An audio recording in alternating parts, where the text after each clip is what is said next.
Hi everyone, welcome back. दोस्तों, आज हम बात करेंगे इंग्लिश की।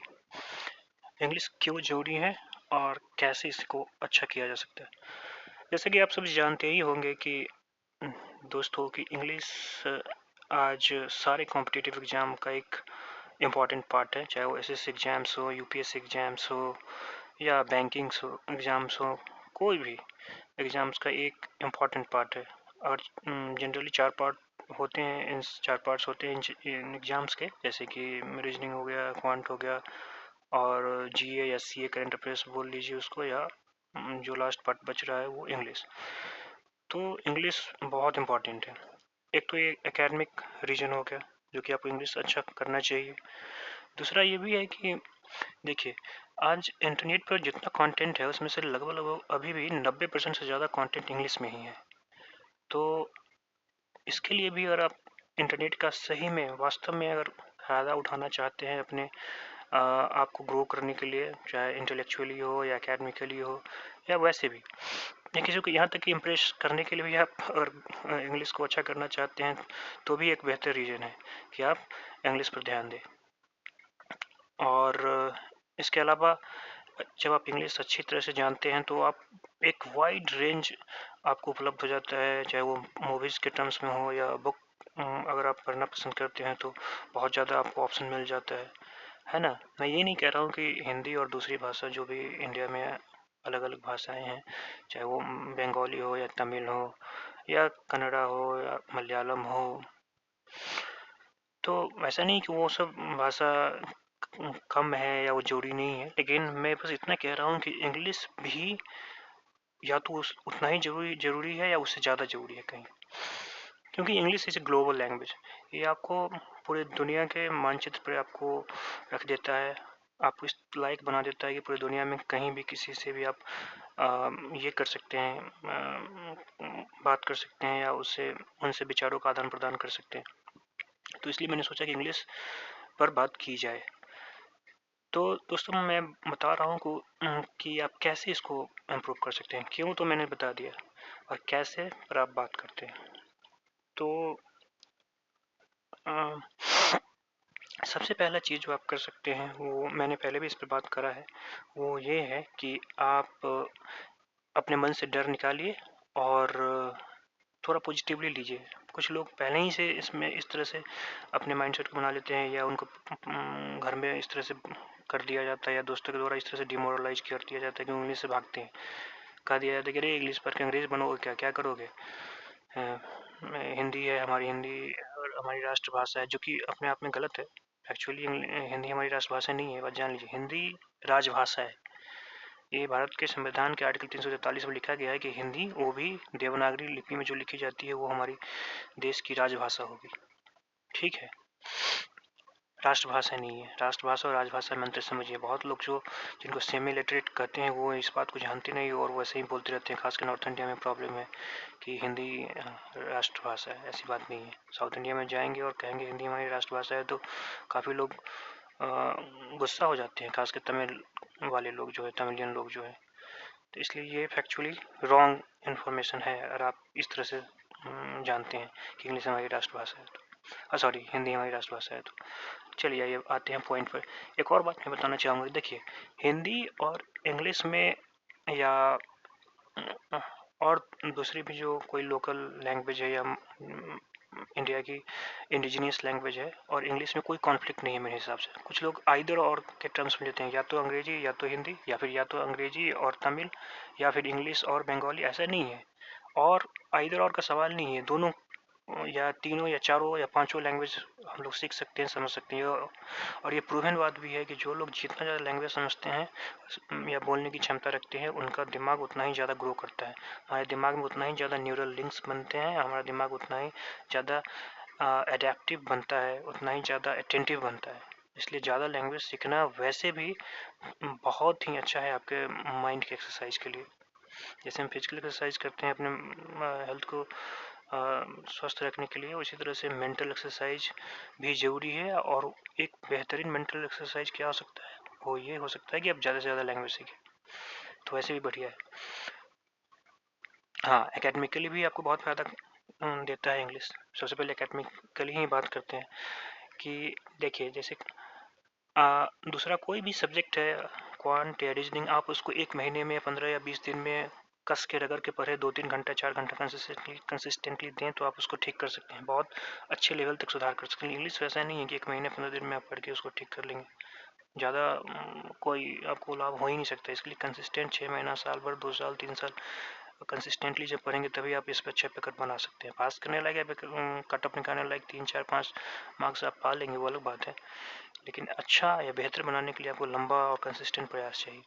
और हिंदी और इंग्लिश के कॉन्फ्लिक्ट में जब बात कर रहा था तो मैं यहाँ एक बात कहना चाहूँगा जो कि चेतन भगत ने अपने किसी एक सेमिनार में उन्होंने बोला था, वो ये था कि इंग्लिश और हिंदी जो है ये हमारी वाइफ और मदर की तरह और दोनों से एक साथ प्यार करना संभव है।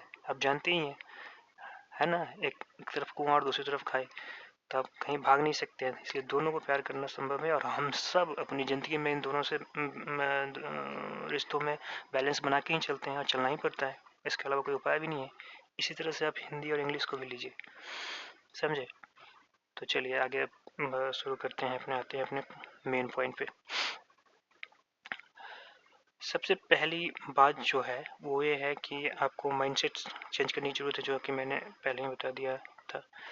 और जब आप माइंडसेट चेंज कर लेंगे तो आप ये कोई भी मैगजीन हो या न्यूज़पेपर हो या इवन टीवी पर वेब सीरीज़ हो, आजकल तो बहुत सारा अवेलेबल है, नेटफ्लिक्स हो या अमेजोन या कहीं पर, कोई भी या फिल्म हो, उसको उठाइए और उसको वॉच करना शुरू कीजिए। डेली 1 आध घंटा 2 घंटा आप वॉच कीजिए, डेफिनेटली आपको इससे बहुत फ़ायदा मिलेगा।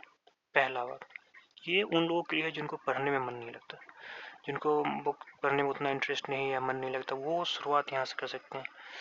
जैसे ही आप ये करेंगे थोड़ा इंटरेस्ट जाएगा, तो दूसरा चीज़ जो आप कर सकते हैं वो ये कि आप न्यूज़पेपर परसेप्ट कर सकते हैं। न्यूज़पेपर पढ़ने के 2 फ़ायदे हैं। पहला फ़ायदा तो आपको एकेडमिक है, जो कि आपके एग्ज़ाम में करंट अफेयर्स वगैरह वगैरह में काम देगा। दूसरा ये कि जब आप न्यूज़पेपर पढ़ेंगे तब आपको ये लगेगा कि कौन शब्द का यूज कंटेक्चुअली कहाँ करना है। आप क्या होता है, जब आप हम डिक्शनरी या बुक पढ़ते हैं वहाँ वर्ड का सीधे मतलब लिखा होता है, तो उस वर्ड का बस 1 या 2 मीनिंग वहाँ पर लिखा होता है, वही आपको पता होता है। इसको कंटेक्चुअली आपको पता नहीं होता कि इसका एग्जैक्ट यूज कैसे हो सकता है, किस सिनेरियो में हो सकता है। इसलिए जब आप पेपर पढ़ेंगे, न्यूज़पेपर पढ़ेंगे, तब आपको पता चलेगा कि हाँ, इस परिस्थिति में इस वर्ड का यूज करना बेहतर होता है। ऑटोमेटिकली आपको आने लगेगा। जैसे ही आप कुछ 2-4 महीने जब ये न्यूज़पेपर और ये वेब सीरीज़ देखेंगे तो स्पेसिफिक वर्ड का कहाँ यूज होना है वो आपको पता खुद ब खुद लगने लगेगा, और आप भी उसी तरह से, आपका आदत भी उसी तरह से हो जाएगा। अब बात करते हैं तीसरा पॉइंट की। तीसरा पॉइंट है कि देखिए, आपके पास जब भी मौका लगे तो कोई भी बुक उठा लीजिए जो आपके कोर्स का है या जो भी है, उससे क्वेश्चन प्रैक्टिस कीजिए। क्वेश्चन प्रैक्टिस कीजिए बिना आंसर देखे हुए, खुद से। कुछ लोग होता है कि वहीं पर आंसर रखे रहते हैं, झूठ का अपने मन से ट्राई करेंगे और बिना ट्राई किए उसमें से आंसर फिर देख के आगे बढ़ते जाते हैं जल्दी जल्दी करने के चक्कर में। ऐसा नहीं कीजिए, आंसर को एकदम कम्प्लीटली पहले बंद कीजिए, टोटली, और फिर पूरा खुद ब खुद क्वेश्चन कीजिए, फिर बाद में जाके आंसर चेक कीजिए। ये तीसरा बात है। अब चौथा बात जो मैं बताने जा रहा हूँ वो ये है कि अब जब ये तीनों बात हो जाए तब ये चौथे पर आपको आना है फाइनली। कुछ खुद से लिखना शुरू कीजिए, कुछ भी गलत सलत कुछ भी लिखिए। यहाँ तक कि मैं तो कहूँगा कि काऊ ही उठा लीजिए। बचपन में गाय पर ऐसे लिखना बहुत कॉमन हुआ करता है था, तो आप काऊ भी उठा सकते हैं, कुछ भी उठा सकते हैं, क्रिकेट उठा सकते हैं, आपको क्रिकेट में मज़ा आता है तो क्रिकेट उठा लीजिए। सचिन तेंदुलकर आपके फेवरेट क्रिकेटर है तो उन्हीं का नाम लिखिए हेडिंग, और उन पर लिखिए सचिन तेंदुलकर के बारे में आप क्या जानते हैं। कोई भी पॉलिटिक्स में आपको इंटरेस्ट है उसका कोई एक टॉपिक उठा लीजिए, उस पर कुछ लिखना शुरू कीजिए, कुछ भी गलत सही कुछ भी, ठीक है। और तब किसी से आप फिर आप कहेंगे कि वो फिर गलत है या सही है, कैसे पता चले। तो कोई वैसे आदमी जिससे आपको ये अपने ईगो का को ठेस ना पहुंचता हो उससे करेक्ट करवाइए, ठीक है ना। हाँ, और जब ऐसा करेंगे तब आपको अपनी गलती का एहसास होने लगेगा। लेकिन ये तभी होगा जब ये तीनों स्टेप आप कर लेंगे तब। ऐसा नहीं कि पहले ही आप करेंगे तो ये कर ही नहीं सकते आप। तो आप बहुत ज़्यादा गलती करेंगे और आप डिमोरलाइज हो जाएंगे और फिर मतलब सब छोड़ छाड़ देंगे। पांचवा आता है फ्लुएंसी। अब मैं बात कर रहा हूँ इंग्लिश स्पीकिंग की और फ्लुएंसी की। ये चारों स्टेप करने के बाद ही आपको फ्लुएंसी आएगी। कुछ लोग हैं जो कहते हैं, मैं उनसे सहमत नहीं हूँ। मेरा ये ऐसा मानना है कि जो लोग ये कर देंगे आप डायरेक्टली बोलना शुरू कर दे फ्लुएंसी आ जाता है, वो ठीक है चलेगा। लेकिन मैं यहाँ आपको एक कॉम्प्रिहेंसिव प्लान बता रहा हूँ। यहाँ मैं आपके एकेडमिक्स के लिए भी बता रहा हूँ, आपके स्पीकिंग के लिए भी बता रहा हूँ, सब कुछ के लिए बता रहा हूँ। कुछ लोग केवल स्पीकिंग के लिए बोलते हैं तो बस ये कहेंगे कि सब कुछ मत करो, सीधा तुम बोलना शुरू कर दो, प्रैक्टिस करना शुरू कर दो। लेकिन वो मेरे हिसाब से ठीक नहीं है। तो मेरे हिसाब से जो ठीक है वो ये है कि चारों स्टेप करने के बाद जब पाँचवें पर आएंगे तब आप स्पीकिंग प्रैक्टिस कीजिए।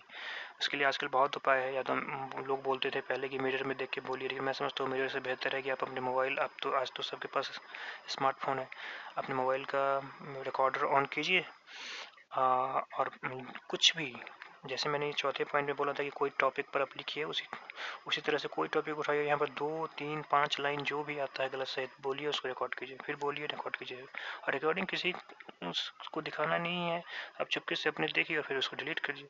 कोई इसमें मतलब ये इसकी इज्जत और प्रतिष्ठा का कोई सवाल ही नहीं है। जितना ज़्यादा प्रैक्टिस करेंगे विश्वास मानिए 2 4 दिन 5 दिन 10 दिन 15 दिन के बाद आप देखिएगा कि आप में कितना ज़्यादा सुधार हुआ है। मैं तो ये कहूँगा कि 200 से 300% यानी कि 2 से 3 गुना आपको सुधार हुआ इसमें, इस ऐसे प्रैक्टिस करने से। ठीक है ना? तो इंग्लिश सुधारना बहुत ही ज़रूरी बात है और कभी इस कॉन्फ्लिक्ट में मत रहिए। कुछ लोग हैं हमेशा ये कॉन्फ्लिक्ट क्रिएट करना शुरू कर देते हैं कि अरे इंग्लिश क्यों सीखना, हिंदी क्यों नहीं बढ़िया है। जापानी लोग तो जापानीज़ में ही सारा काम करता है, चाइनीज़ लोग चाइनीज़ में ही सारा काम करता है, फ्रांस वाले लोग केवल फ्रेंच में ही काम करते हैं। ये सब आपको बहुत सारे लोग मिल जाएंगे कहने के लिए। आपके पास चॉइस है, आप उनकी बातों में आना चाहते हैं या आप अपनी इंग्लिश को सुधारना चाहते हैं।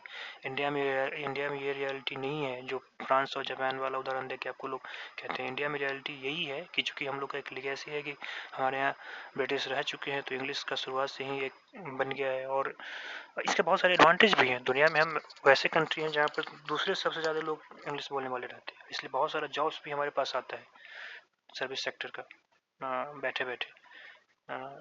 तो इसलिए इसका फ़ायदा उठाना है और कभी भी इस बातों में इन सब बातों में नहीं पड़ना है। दूसरा बात है कि इंग्लिश का और बहुत सारा मैं फ़ायदा बता सकता हूँ।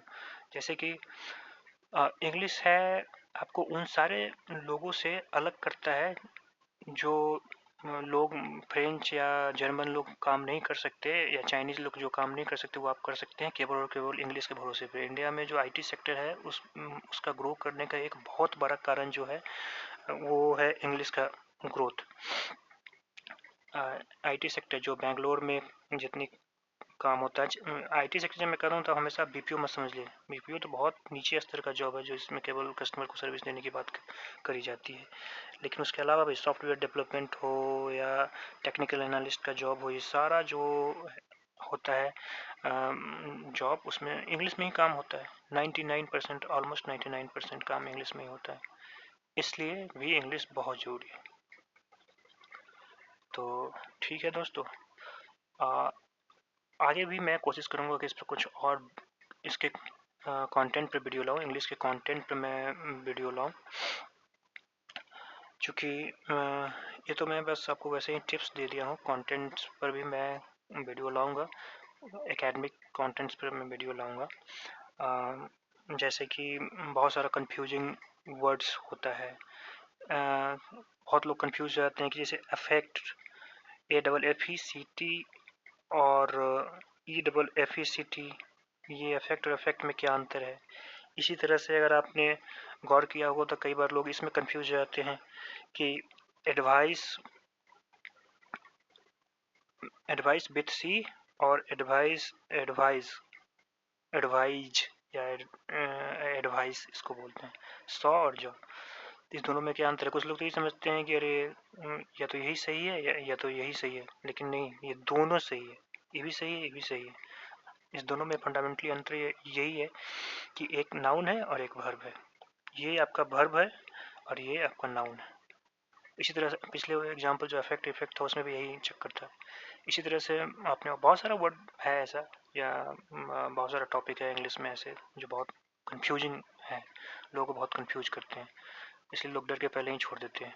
एक और जो दिक्कत है खास के स्टेट बोर्ड्स के बच्चों में, बिहार हो गया, यूपी हो गया, राजस्थान हो गया या एमपी हो गया, कि गवर्नमेंट इंसेंटिवाइज या इनकरेज नहीं करती बच्चों को इंग्लिश सीखने के लिए। एटलीस्ट बिहार के केस में तो मैं खुद ही बता सकता हूँ कि बिहार में इंग्लिश कंपलसरी है ही नहीं 10th तक। तो इसका मतलब क्या है, गवर्नमेंट खुद डिसइंसेंटिवाइज बच्चों को कर रही है और डिस्करेज कर रही है कि आप इंग्लिश ना सीखें। और फिर यही देखिए, ऐसा मतलब मैंने कभी नहीं देखा कि फिर 12th में वही 150 नंबर का इंग्लिश आ जाता है और 50 नंबर का हिंदी आ जाता है। बहुत सारे बच्चे ऐसे ही लेते हैं। तो गवर्नमेंट को चाहिए कि बच्चों को डिसइंसेंटिवाइज ना करके इंसेंटिवाइज करे कि बच्चे इंग्लिश सीखें, और उनको इनकरेज करे कि इंग्लिश सीखें बच्चे। और ये इनकरेजमेंट तभी उनको मिलेगा जब कंपलसरी होगा इंग्लिश। कंपलसरी जब तक नहीं होगा तब तक बच्चे इंग्लिश सीखना नहीं चाहेंगे। मैं भी जब पढ़ रहा था तो यही था, जितने सारे बिहार बोर्ड के बच्चे थे उसमें से 95% से ज़्यादा बच्चे इंग्लिश पर ध्यान ही नहीं देते थे, क्योंकि जानते थे कि इंग्लिश का कोई वैल्यू ही नहीं है एग्जाम में उनके लिए, तो क्यों सीखे, बाद में देख लेंगे, ऐसा ही सोचते थे। वो तो मैं लकी था कि मेरे पापा थोड़ा ज़्यादा अटेंटिव थे, तो जो भी थोड़ा बहुत मैं सीख लिया। तो ये बात है, इसलिए कभी भी आप इसको नेगलेक्ट मत कीजिए, बहुत फ़ायदा देगा आपको। कम से कम इंग्लिश केवल सीखने भर से आपके जॉब पाने की संभावना कम से कम 2 गुना तक बढ़ जाती है, 1.5 से 2 गुना तक बढ़ जाती है। ये मैं नहीं बताता हूँ, ऐसा बहुत सारा सर्वे हुआ है इंडिया में जो कि इस बात को प्रूव करता है। ठीक है दोस्तों, तो फिर मिलते हैं अगले वीडियो में। Thank you so much, see you soon.